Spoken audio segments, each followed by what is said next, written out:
जय श्री कृष्णा बच्चों, आप पढ़ रहे हैं हिंदी कक्षा 4 पाठ 3 झीलों की नगरी। अब आपने पिछले वीडियो में इस पाठ को पढ़ा था कि झीलों की नगरी के बारे में मैंने बताया था कि झीलों की नगरी किसे कहते हैं, और इसके प्रश्न संख्या 1 से 5 तक आप पहले पढ़ चुके हैं। आज हम पढ़ रहे हैं प्रश्न संख्या 6 से 12 तक। प्रश्न 6 है, सौर वेधशाला में क्या होता है? सौर वेधशाला में क्या होता है? तो इसका उत्तर सौर मैंने आपको बताया था सूर्य है ना, सौर्य यानी सूर्य। सौर वेधशाला में क्या होता है? तो इसका उत्तर है सौर वेधशाला में वैज्ञानिकों द्वारा सूर्य की गतिविधियों का अध्ययन किया जाता है। सौर वेधशाला में वैज्ञानिकों द्वारा, वैज्ञानिक कौन? जो हमेशा नई नई वस्तुओं की, नई नई चीज़ों की, नई बातों की खोज करते रहते हैं, वो वैज्ञानिक होते हैं। तो सौर वेधशाला में क्या होता है? जैसे आप स्कूल में पढ़ाई करने आते हो तो जो आप पढ़ते हो उसको क्या बोलते हैं हम? कि विद्यालय है ये आपका। इसी तरह जहाँ सूर्य की गतिविधि का अध्ययन किया जाता है वो सौर वेधशाला कहलाती है, या आपका स्कूल कहलाता है। जहाँ आप पढ़ाई करते हैं तो यहाँ पे सूर्य की गतिविधि का अध्ययन होता है, इसलिए सौर वेधशाला इसे कहते हैं। तो सौर वेधशाला में वैज्ञानिकों द्वारा सूर्य की गतिविधियों का अध्ययन किया जाता है। अध्ययन करना मतलब पढ़ाई करना, जानकारी लेना। तो सौर वेधशाला में वैज्ञानिक क्या करते हैं? वहाँ सूर्य की गतिविधियों का अध्ययन करते हैं।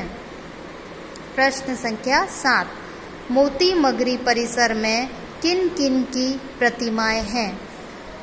मोती मगरी परिसर जो जगह है मोती मगरी, वहाँ पे किस किस की प्रतिमाएं हैं? प्रतिमाएं यानी मूर्तियां हैं।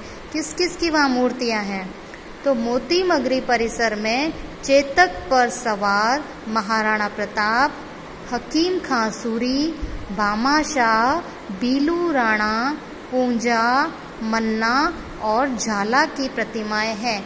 ये सब जिनके नाम हैं, ये महाराणा प्रताप के साथ जब युद्ध होते थे तब ये सभी व्यक्ति उनके साथ में उनका सहयोग करते थे।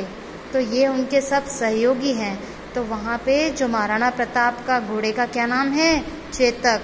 तो जो चेतक घोड़ा है उस पे सवार महाराणा प्रताप की मूर्ति है, और उनके साथ जो उनके सहयोगी रहे हैं हकीम खां सूरी, भामाशाह, बीलू राणा, पूंजा, मन्ना और झाला, इन सब की भी वहाँ मूर्तियां हैं। इस समय पता चलता है कि जब महाराणा प्रताप ने युद्ध लड़ा था तो उनके साथ साथ में उनके सहयोगी कौन कौन व्यक्ति थे। प्रश्न संख्या 8 है, महाराणा प्रताप की प्रतिमा 57 फीट ऊंची ही क्यों है?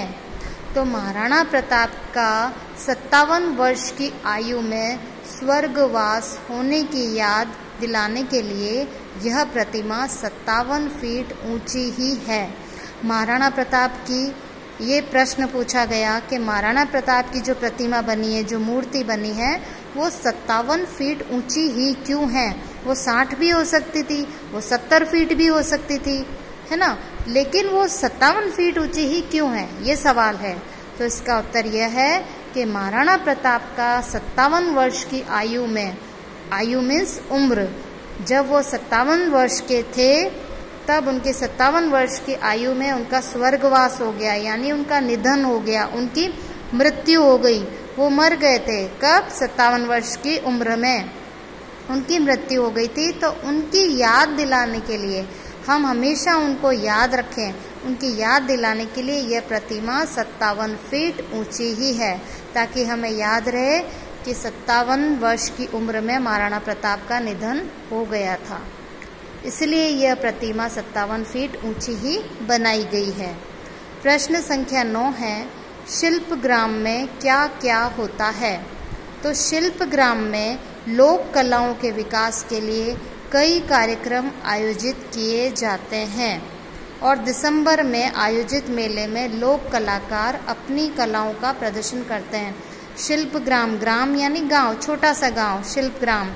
वहाँ पे क्या होता है कि जो हमारे लोक कला होती है, जो उस क्षेत्र की विशेष कला होती है, वहाँ के विकास के लिए कई कार्यक्रम आयोजित किए जाते हैं और दिसंबर का जब महीना लगता है उस महीने में वहाँ पे एक मेला लगता है और मेले में वहाँ के जो लोक कलाकार हैं उस जगह के, वो अपनी अपनी कलाओं का वहाँ पे प्रदर्शन करते हैं, अपनी कला के करतब दिखाते हैं। प्रश्न संख्या 10, बच्चों की रेल कौन से बाग में चलती है? बच्चों की रेल कौन से बाग में चलती है? तो इसका उत्तर है बच्चों की रेल गुलाब बाग में चलती है। मैंने आपको अच्छे से बताया था कि वहाँ पे एक छोटे बच्चों की रेल चलती है जिसका कि पहले टिकट लेना पड़ता है और टिकट लेके उसमें सवारी का आनंद लेते हैं और बगीचे में जब ट्रेन चलती है तो सारे बच्चे बहुत खुशी से आनंदित हो जाते हैं। तो आपका भी मन करेगा कि हाँ, जब हम उदयपुर जाएंगे तो हम भी इस ट्रेन में ज़रूर बैठेंगे, है ना। तो आपको भी बहुत अच्छा लगेगा इस ट्रेन में बैठकर। तो आपको ये अच्छे से याद रहेगा कि बच्चों की रेल गुलाब बाग में चलती है। और ये मैंने ये भी बताया था कि उसको गुलाब बाग नाम क्यों दिया गया, क्योंकि वहाँ पे बहुत सारे गुलाबी गुलाब खिले हैं, इसलिए उस जगह का नाम क्या दिया हुआ है, गुलाब बाग।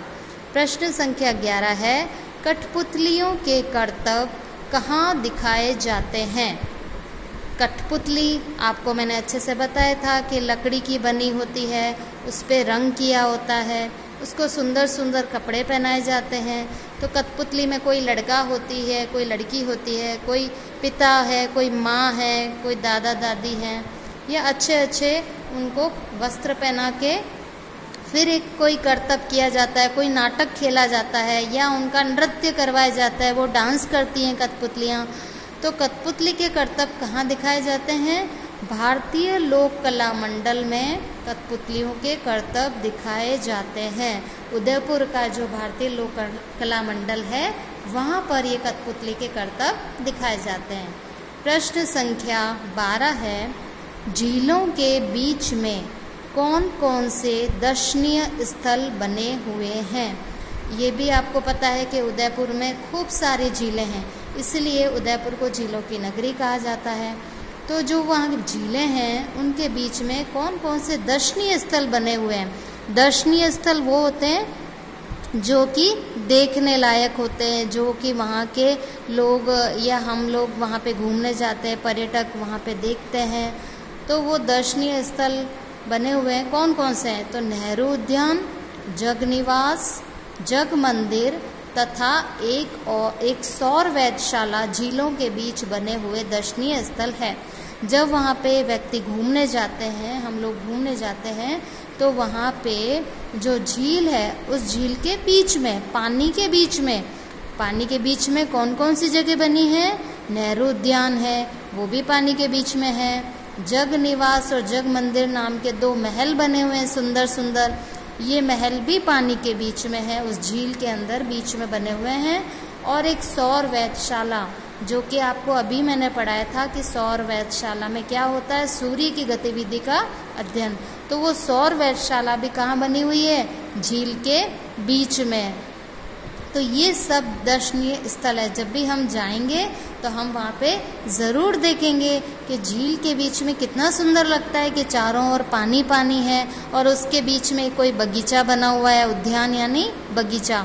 तो उसके बीच कोई बगीचा बना है तो हमें वहाँ पे कितना अच्छा लगेगा कि हम बगीचे में खड़े हैं और हमारे चारों ओर क्या है? पानी पानी है। तो हम इस स्थल पे घूमने के लिए ज़रूर चलेंगे।